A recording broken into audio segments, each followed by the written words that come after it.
What took you so long? We've been there. Where have you been? Anyhow. Good. You were talking about elephant holes the other day. And Oh, that's Esther making fun. yeah, but I've been there, and what I'd like you to address is my potholes. I'm floating along, and then there's these holes, and I find it sometimes extremely hard to get out of them, but I always manage to get out of them. But sometimes it's an elephant hole, and I find that excruciatingly hard to get out of, but I get out. Can you help me with that? Your attention, your scrutinization of where you are is what causes an increase of the momentum that holds you there longer. It really is about your wanting so much to get it right that any time you think that you're not for a moment, then you are hard on yourself. It's the fact that you're in the hole and mad at yourself for being there that causes the holes to keep showing up and makes it hard to get out of them. If you could just take it as part of the fun, part of the plan, part of that, if you don't know what you don't want, you don't know what you do want part of it. Just not being so hard on yourself about it and looking for the fun in it.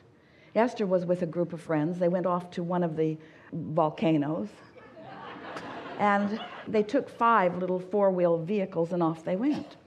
And they were off-road, so it was dusty and it was windy and it was really fun. And they went to a place that hardly anybody goes because it was off-road and it was dusty and it was really fun. And they stood and looked at the most beautiful beach ever that they've seen ever, and acknowledged that part of the reason that it was so beautiful there was because there was no one else there. In other words, there's something nice about the road less traveled a little bit. But it was even more than that. Their perception of the beauty of the place was enhanced by the contrast that they were sort of kind of living on the way there. There's nothing that sharpens your appreciation for something beautiful than to be in a place that's a little less beautiful for a little while, as long as you're managing it to some degree. You see what we're getting at?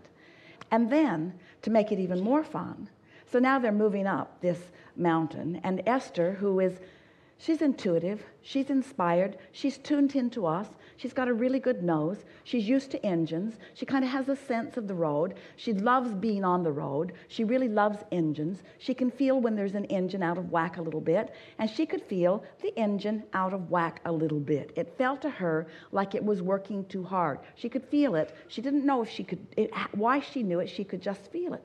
And she said to the driver, she was in the front sitting next to him, and she said to him, "Is the heater on?" She knew it wasn't because she could see all the knobs.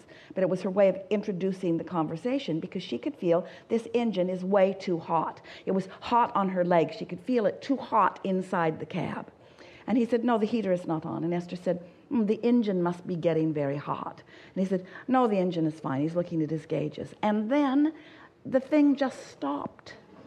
It would not go any further. And it didn't show that it had overheated. No one knew what it was about. He didn't know. Esther said, "Well, after it cools off a little while, maybe it will start." And after it cooled off a little while, it did start. So Esther's standing off on the side of the road with those who were in her little wagon and having the time of her life. She didn't feel embarrassed that her truck stopped. She didn't feel like a bad creator that she got in the wrong one. She didn't feel blame toward the man who was driving it. It wasn't his thing. She just stood with the wind blowing through her hair and reveled in how life just keeps presenting more things to have more fun with, yes? Was this God punishing her? You, bad girl?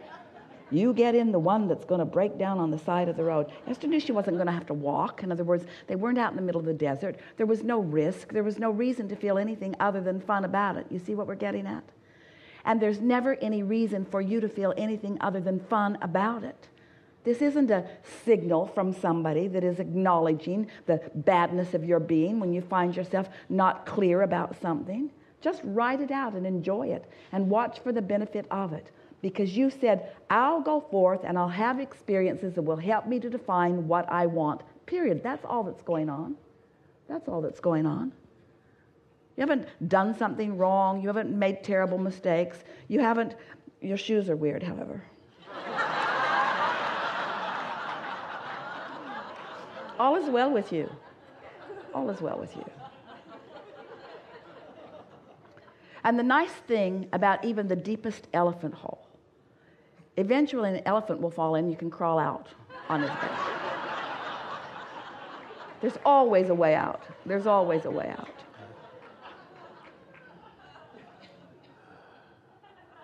I think that'll do. Thank you. Clear enough? Yes. Yeah. Thank you. Easy about it.